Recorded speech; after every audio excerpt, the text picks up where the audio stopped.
Hey guys, this is Drew with Northridge Community Church. I was wanting to put together a video on stereo subgroups, so actually making a subgroup that is stereo, because all the subgroups that I've been showing you guys in these videos have been mono. Our system here at Northridge is a mono system. A lot of churches have mono systems, but some are fortunate enough to have a stereo setup.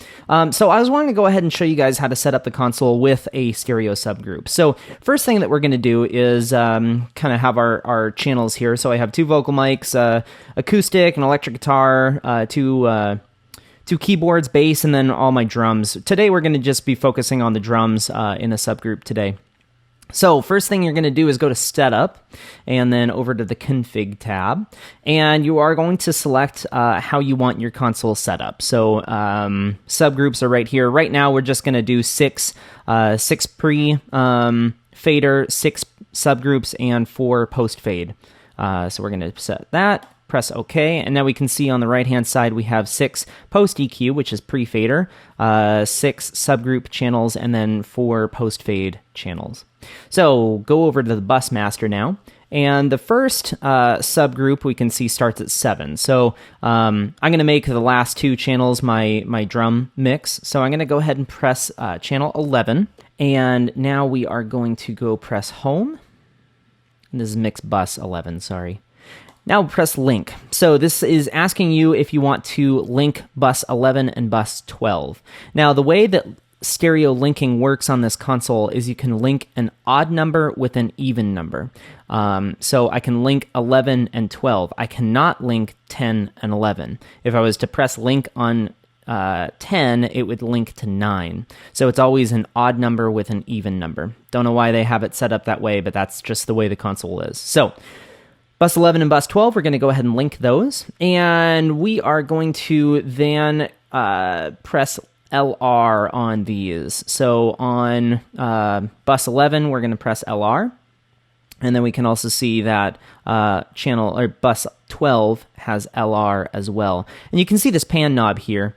Because this is a stereo group, 11 is your left and 12 is your right. So we can go select between these two and see that our pan knob on 12 is over on the right.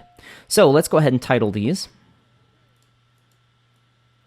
So this is going to be drum left. And we'll make this blue. And then we are going to make this drum right. And make that blue as well. There we go. So now we see that we have drum left and drum right. And go ahead and bring these faders up to 0. And you'll see that because they're linked, they move as a pair, which is awesome. All right, now we're going to go back to our channels. So we have our different channels. So we have a kick in, kick out, snare, tom, floor tom, and 2 stereo overhead mics.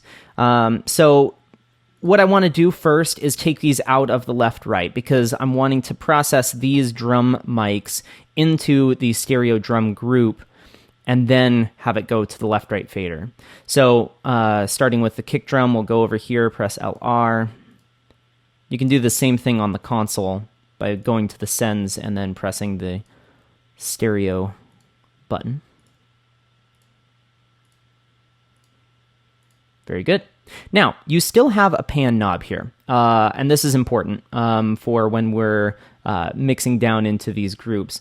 So with our kick drum, the easiest way, since we're on this home page, is we can just go click right here.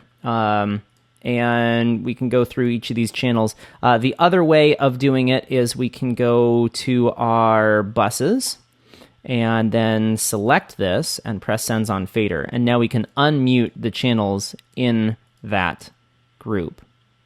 The other way that you can do it is by going here, pressing sends on fader, and then muting and unmuting the bus. So there's a couple different ways that you can do it. If you're doing a sends on fader on the channel, it turns the right-hand side of the board into what that fader is going into. If you do sends on fader on the group side, it'll show you what is being sent into that fader.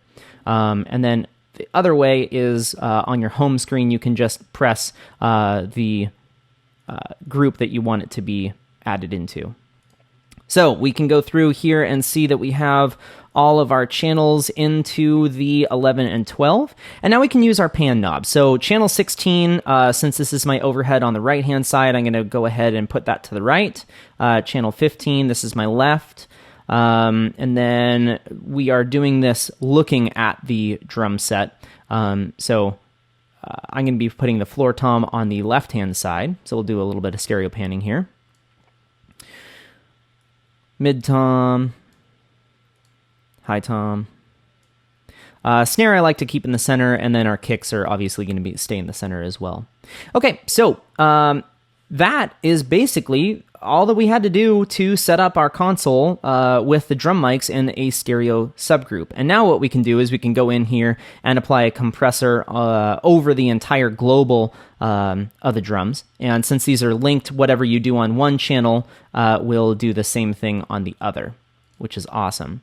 Now, one more thing. Let's make sure that we turn these up in our group. So whatever your mix is down here in the faders will also be the mix in the subgroup. So you can't just assign the channels into the subgroup and think that they're just going to go through without doing any mixing here. And then one thing I like to do is set up my DCAs, which a DCA is a remote control to a fader that it's assigned to.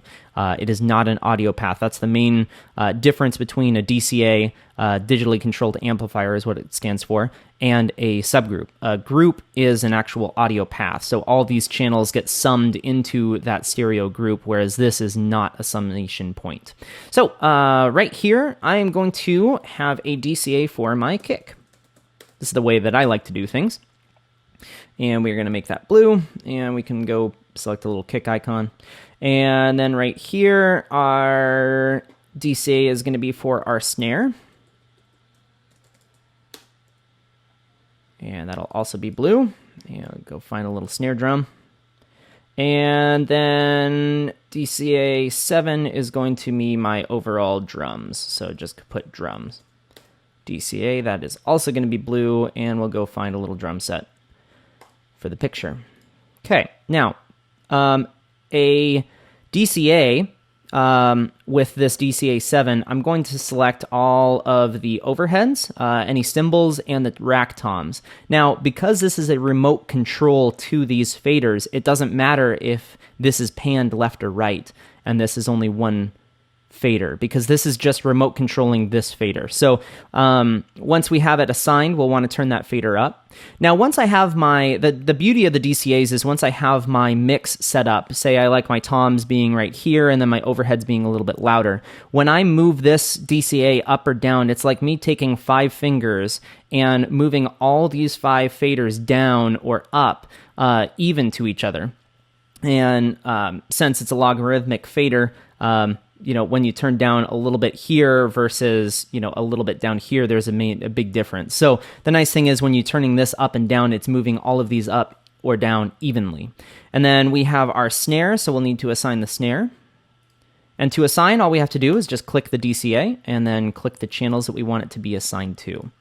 And so the reason I like mixing my drums like this is because if I'm on, my second layer of the board and a soft part of the song comes up and I'm wanting to lower the kick drum, or a really big rock anthem thing is coming up and I'm wanting to raise the kick drum to get a little bit more kick in the mix, all I have to do is just hit this one fader and bring it up or down. And because I have a kick in and out, I can have my different mix on different songs. So like the kick, if I want a lot of the click of the kick, I can have the kick in up higher, and then I don't have to bring 2 fingers over here. I just have to move this up and down.